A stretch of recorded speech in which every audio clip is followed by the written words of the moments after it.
Começa agora o Jornada. Todas as semanas nós fazemos uma viagem pelo país para que você possa acompanhar ações e projetos da Justiça do Trabalho. O programa conta com a participação dos tribunais do trabalho de todo o Brasil. E na edição de hoje, uma reportagem especial sobre o que as empresas podem fazer para se adaptar e receber da forma correta os empregados com deficiência visual que necessitam da ajuda de cães-guia. A legislação brasileira prevê que essas pessoas podem permanecer em ambientes de uso coletivo acompanhadas do animal, que é mais do que um simples amigo. No quadro Direitos e Deveres, um juiz de São Caetano do Sul, em São Paulo, vai responder às dúvidas trabalhistas do mecânico e do proprietário da oficina. Em Porto Alegre, vamos conhecer uma exposição montada no TRT da 4ª Região que retrata a situação atual do trabalhador brasileiro. E no Meu Trabalho é uma Arte, em comemoração ao Dia dos Namorados, os enfeites feitos de biscuit por uma artesã para serem colocados no topo de bolos de casamento. Tudo isso e muito mais no Jornada, que já está no ar.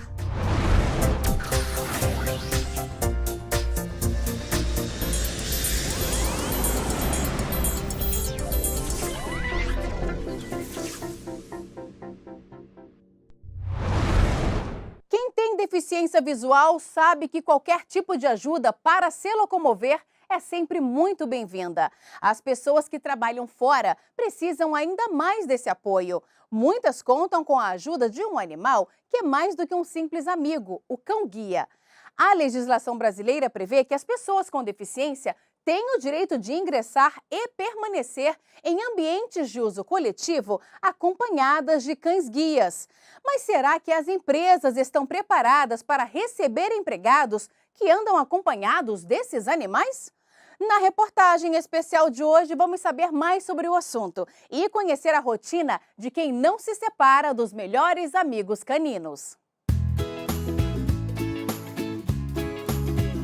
A cadela Melly acompanha o dono Tiago, deficiente visual, a todos os lugares que ele vai. Até na reunião de trabalho do bancário, a cão-guia está presente.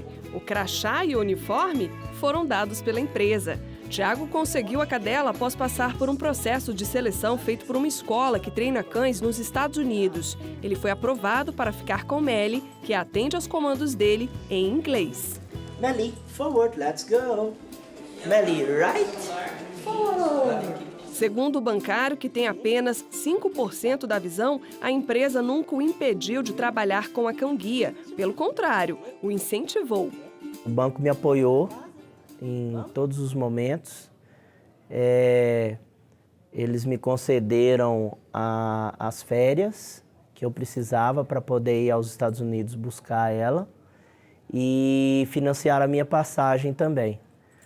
E quando eu voltei a trabalhar, que ela foi no meu primeiro dia de trabalho com ela me acompanhando, eu tive a grata surpresa de receber 2 camisas e 2 crachás que o banco fez para ela. Eu sempre tive sonho de ter cão-guia e, além de tecnicamente ela me dar uma autonomia de locomoção extraordinária, fora do comum, assim, que nenhum outro equipamento assistivo me daria, é uma questão também de autoestima, é uma questão de amor, de carinho, que não tem igual, não tem dinheiro que pague, não tem nada. É uma relação intensa, impressionante e que eu peço a Deus assim, que eu possa ter o privilégio de ter um cão-guia na minha companhia para o resto da vida, assim. A relação com Melly é tão forte que Tiago nem consegue mais imaginar como seria a vida sem ela. Nesse momento, a Melly ela é o meu olho.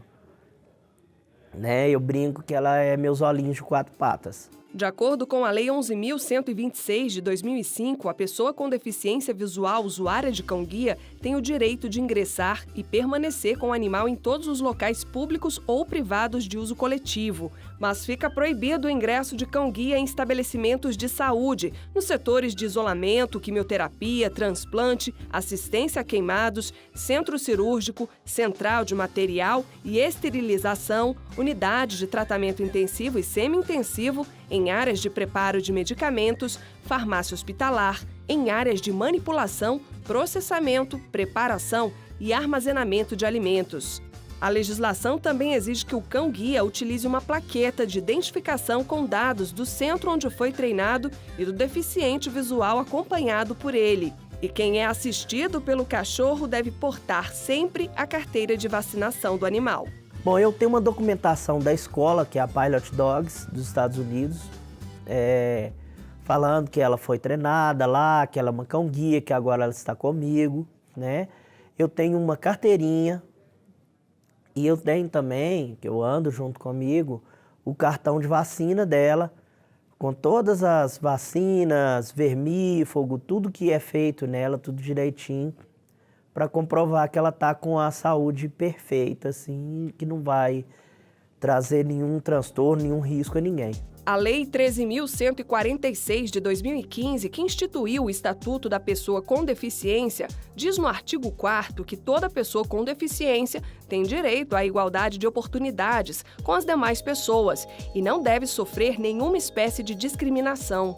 O parágrafo 1º determina ainda que é considerada discriminação em razão da deficiência toda forma de distinção, restrição ou exclusão por ação ou omissão que tenha o propósito ou o efeito de prejudicar, impedir ou anular o reconhecimento ou o exercício dos direitos e das liberdades fundamentais de pessoa com deficiência, incluindo a recusa de adaptações razoáveis e de fornecimento de tecnologias assistivas. O cachorro ele precisa ter o momento certo de poder fazer suas necessidades, tem que ter uma ambientação, até para evitar algum tipo de doença ou algo assim nesse sentido. Claro que a empresa vai ter que dar um atendimento especial, até porque se trata de uma pessoa com deficiência, né? Então, por exemplo, o computador que essa pessoa for utilizar é um computador que vai ter que ter um dispositivo sonoro ou um outro dispositivo tátil. O cão-guia, na verdade, ele representa uma extensão do corpo do cego, da pessoa que tem deficiência visual. Se houver discriminação,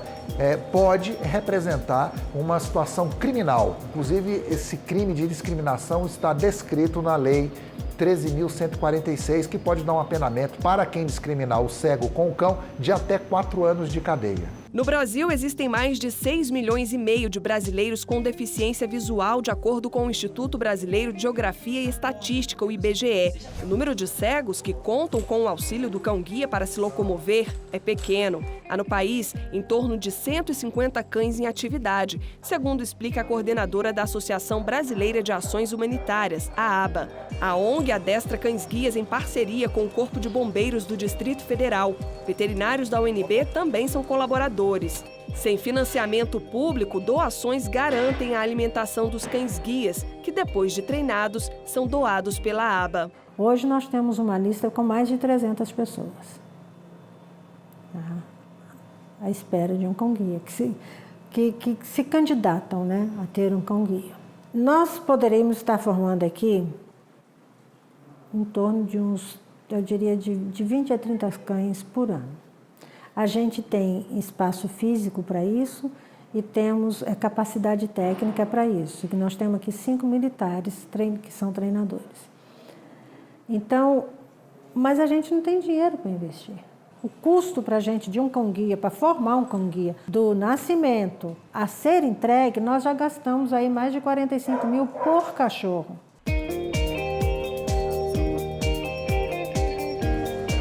Apesar de poucos recursos, desde 2001, a ONG mantém o projeto de formar cães. A ABA acompanha o desenvolvimento do cão desde a fase do nascimento até o adestramento. Boa, menina! O treinamento específico para o cão compreender os comandos e aprender a guiar o deficiente visual é de aproximadamente 1 ano. Atualmente, aqui em Brasília, há 6 cães labradores que já podem ser entregues aos cegos. Em frente. Marcelo Passos é um dos bombeiros que treinam os cães. Após o adestramento, ele diz que os animais já sabem exatamente que devem proteger e orientar os donos. Muito bem. O cão-guia, com certeza, ele entende o que ele está fazendo. Quando ele tem o arreio, que ele veste o equipamento, que o deficiente visual vai dar o destino dele, ele já sabe o que tem que fazer. O cão-guia, ele consegue entender o dever dele. O diferencial é do equipamento. Porque quando o cego equipa ele com o arreio, o cão já vai saber o que ele tem que fazer. Ele vai sair para algum lugar, para algum destino, e a função dele é de desviar dos obstáculos. Quem tem interesse em ter um cão-guia pode se inscrever no site da aba, mas é preciso passar por uma avaliação criteriosa. Uma das fases, por exemplo, exige que a pessoa tenha condições de arcar com os custos do animal. E tem mais. Ela tem que ter um curso chamado Orientação e Mobilidade, que ela tenha boa movimentação, ela não pode depender de terceiros para andar, ela tem que ser já, por exemplo, uma pessoa que use muito bem uma bengala, que sabe se movimentar muito bem, tá? Ela tem que ter boa audição, ter realmente necessidade de ter um cão-guia, porque não dá para a gente entregar cão-guia para ele se tornar um cão só de companhia e ficar dentro de casa. Então, a gente sempre procura mais as pessoas que têm vida, que nós chamamos de vida ativa. Trabalha, ou estuda e trabalha. Tá? E fundamental que ela tenha condições de manter financeiramente o cachorro.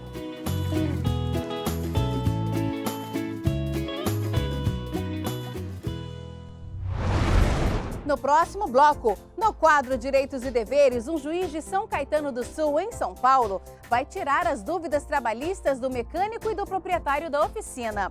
E ainda hoje, em Porto Alegre, a exposição de cartoons montada no TRT da 4ª Região, que retrata o trabalhador brasileiro. Nós voltamos em instantes.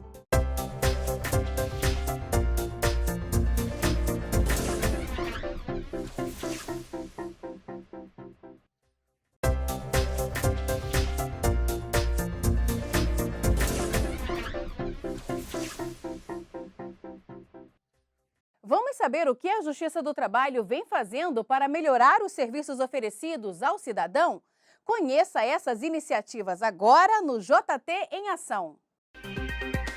O TRT da 12ª Região, em Santa Catarina, firmou uma parceria com o Tribunal Superior do Trabalho para que a Corte Superior utilize em âmbito nacional as artes gráficas de 2 cartilhas educativas produzidas pelo Regional, Trabalho Infantil Não é Brinquedo e Guia do Jovem Aprendiz. O acordo foi assinado pela vice-coordenadora do Programa de Combate ao Trabalho Infantil e de Estímulo à Aprendizagem, ministra Maria de Assis Calcin. O objetivo da parceria é ampliar a conscientização sobre os malefícios do trabalho infantil e a importância da aprendizagem como forma legal de inserção no mercado de trabalho. O TRT da 19ª Região recebeu a exposição Memórias, Modos de Vida e Trabalho, redescobrindo o passado através dos processos trabalhistas. Com curadoria assinada pelo Memorial Pontes de Miranda, da Justiça do Trabalho em Alagoas, a exposição apresentou fatos ocorridos entre as décadas de 1940 e 1970, por meio de processos trabalhistas ajuizados na Justiça do Trabalho do Estado. A mostra integra a programação da 16ª Semana Nacional de Museus, de iniciativa do Instituto Brasileiro de Museus, IBRAM. O TRT da 16ª Região, no Maranhão, realizou a entrega de medalhas da Ordem Timbira do Mérito Judiciário do Trabalho. Desembargadores, magistrados, servidores, familiares e amigos dos homenageados prestigiaram a solenidade, que acontece de 2 em 2 anos. A homenagem foi feita a juristas e outras personalidades nacionais ou estrangeiras que tenham se destacado no direito do trabalho ou prestado relevantes serviços à Justiça do Trabalho. Se há um assunto que interessa a quem está no mercado de trabalho, são os direitos e deveres de patrões e empregados. E hoje quem vai responder às dúvidas do mecânico e do proprietário da oficina é um juiz de São Caetano do Sul, em São Paulo. Veja só. Eu gostaria de saber se em caso de falecimento de algum parente meu, eu posso estar faltando um trabalho sem que seja descontado do meu salário. O artigo 473 da CLT permite o afastamento de 2 dias do empregado em caso de falecimento do cônjuge, todos os ascendentes, todos os descendentes, irmão e a pessoa que vive em dependência econômica do empregado, desde que seja registrado no contrato de trabalho ou na Previdência Social. Assim, em caso de falecimento dos pais, avós, bisavós, filhos, netos, bisnetos, bem como de meu irmão, autorizam um afastamento sem o desconto. Ademais, não é só o falecimento do cônjuge que permite o afastamento de 2 dias sem o desconto, e sim do companheiro e da companheira, não havendo necessidade da comprovação da certidão de casamento nesse caso, já que se trata de uma relação jurídica reconhecida por nosso ordenamento. Caso meu mecânico danifique o carro de algum cliente, eu posso descontar isso do salário dele? O artigo 462 da CLT proíbe o empregador de descontar do salário do empregado qualquer quantia, exceto nos casos de adiantamento salarial, previsão legal ou em contrato coletivo. Para o caso de dano, há previsão no parágrafo 1º do referido dispositivo legal da permissão do desconto. Assim, em caso de negligência, imprudência ou imperícia do empregado, somente poderá haver o desconto em caso de prévio ajuste. Por outro lado, em caso de dolo, ou seja, vontade deliberada do empregado em causar dano ao empregador, não há necessidade do prévio ajuste, podendo o empregador descontar o valor do empregado em caso de dolo. Eu gostaria de saber se eu posso vender as minhas férias integralmente. O artigo 143 da CLT prevê a possibilidade de conversão de, no máximo, 10 dias de férias em dinheiro, conhecida popularmente como jargão de venda de férias. O empregado pode converter, no máximo, 1/3 do seu período de férias, que vai depender do número de faltas injustificadas que o empregado tiver no período. Por isso, o empregado não pode vender todo o período de férias. A concessão do abono, ela deve ser feita a requerimento do empregado e não a critério do empregador, que não pode escolher quem pode receber ou não o benefício. Quando eu posso considerar que o empregado abandonou o emprego?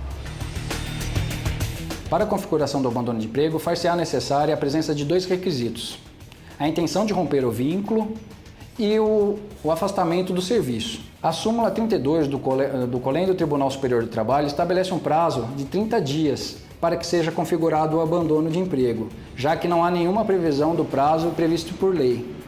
Todavia, esse referido prazo pode ser inferior ao estipulado pela jurisprudência caso seja comprovada a intenção de abandonar o emprego. Ou seja, caso o empregador comprove que o empregado arrumou outro emprego no mesmo horário de trabalho. Assim, não necessita de esperar os 30 dias para configurar o abandono, sendo necessária apenas a comprovação da intenção.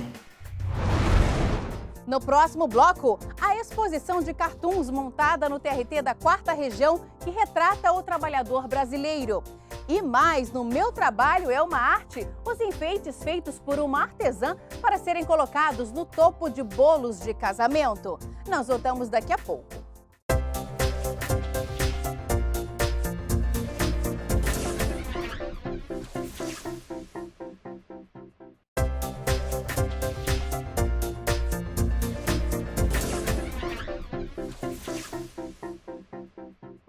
O TRT da 4ª Região recebeu, em Porto Alegre, uma exposição que retrata o trabalhador brasileiro.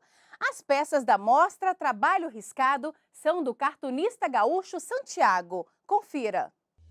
A exposição Trabalho Riscado, do cartunista gaúcho Santiago, foi inaugurada no Foro Trabalhista de Porto Alegre.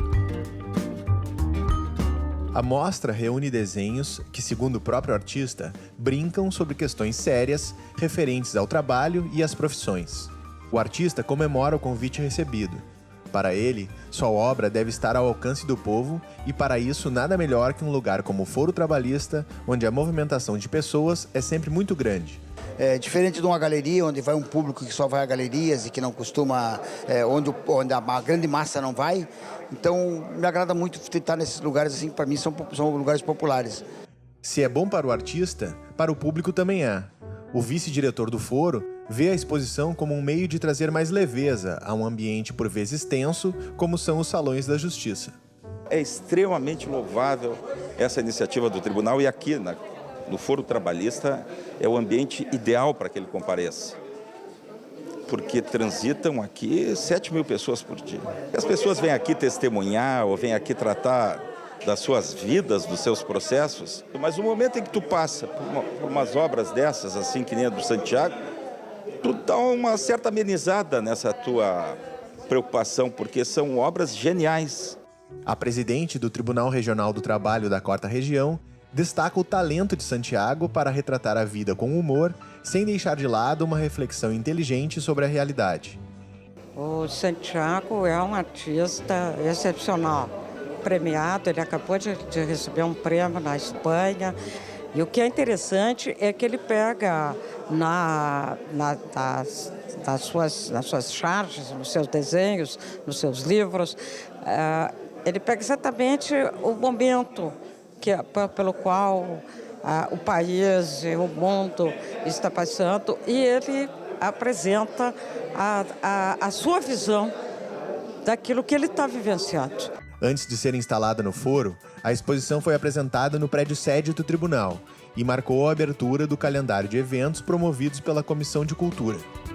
Ao longo do biênio 2018-2019, diversas outras atividades artísticas serão realizadas.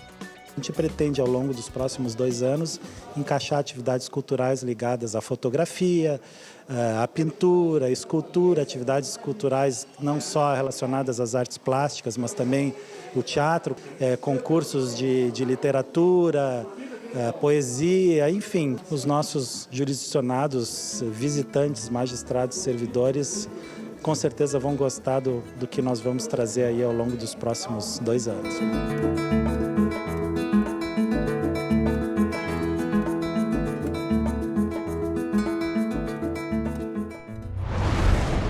Trabalha há 17 anos com massa de porcelana fria, que popularmente é conhecida como biscuit.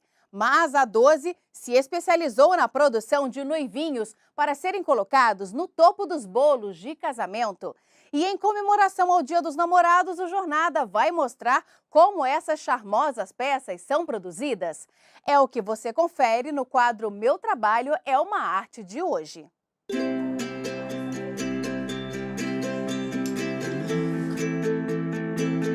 Eu me chamo Marilé Gregório, sou artesã e trabalho com a massinha chamada porcelana fria, ou biscuit. Eu comecei com o biscuit, com a porcelana fria, há 17 anos, através de um programa, né, de televisão, e eu me interessei pela massinha, e aí eu comecei a trabalhar realmente com essa massa. E hoje eu fui para um caminho que seria essa parte de topos, né? De topos de bolo.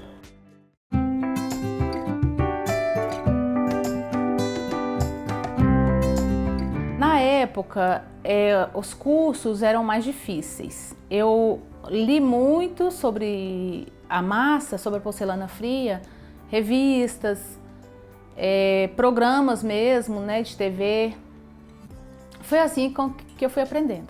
Eu trabalho da seguinte forma: o cliente vem até a mim e solicita, né, o orçamento e tudo.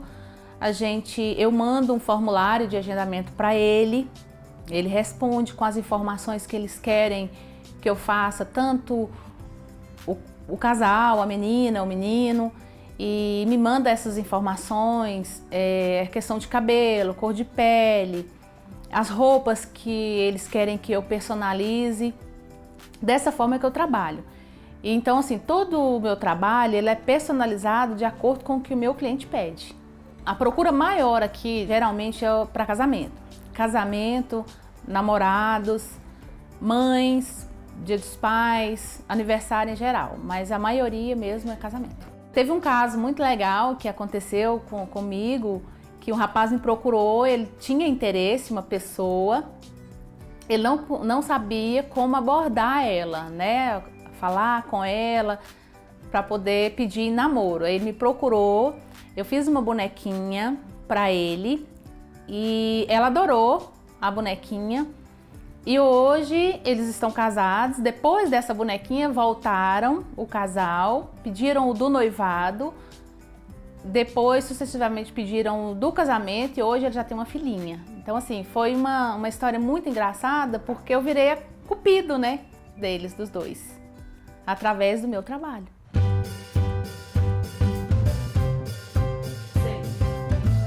O material que eu uso para fazer os meus bonequinhos, para fazer o meu trabalho, são tesouras, estecas, trabalho com muita renda, trabalho com tecido. Antes eu preparava a massa de biscuit, hoje eu já não mais, já encontro no mercado essa massa prontinha e a gente só tem o trabalho de tingir, colocar a cor que a gente quer nos nossos trabalhos.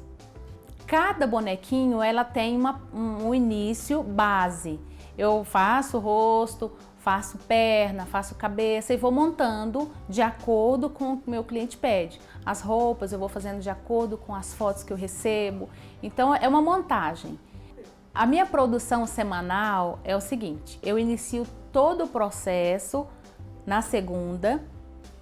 Quarta-feira eu já começo a montagem de todos eles para na quinta, sexta-feira estar entregando cada encomenda.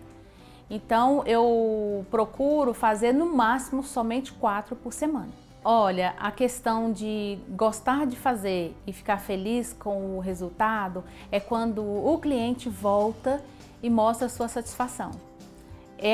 Me deixa muito feliz mesmo, porque a gente sente que o trabalho que a gente executa no decorrer da semana tem valor. O meu trabalho é uma arte porque eu levo a minha emoção em cada peça que eu faço.